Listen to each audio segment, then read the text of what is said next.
Hujambo? Sijambo. Habari gani? Nzuri. Kiswahili Simplified. Kiswahili Simplified. Kutoka Tai. Simplified.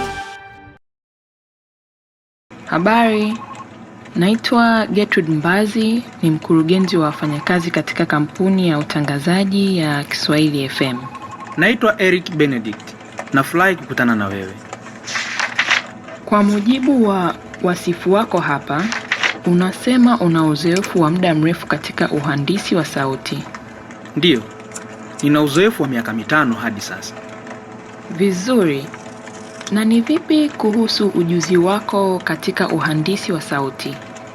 Ninaweza kurekodi mazungumzo ya moja kwa moja. Pia ninaweza kuandaa na kufunga vifaa vya kurekodia na kutoa sauti katika chumba cha kuingiza sauti. Vizuri sana.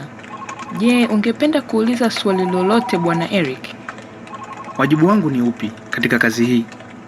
Tunatafuta mhandisi wa sauti atakaye kuwa anatufungia vyombo vya sauti na kurekodi sauti katika chumba chetu cha sauti. Je, una uzoefu katika upande huo? Ndiyo, nilishafanya katika kampuni 2 za utangazaji. Vyema.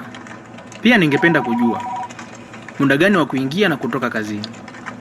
Ni kuanzia asubuhi saa 2 kamili hadi saa 9:30 alasiri. Sawa.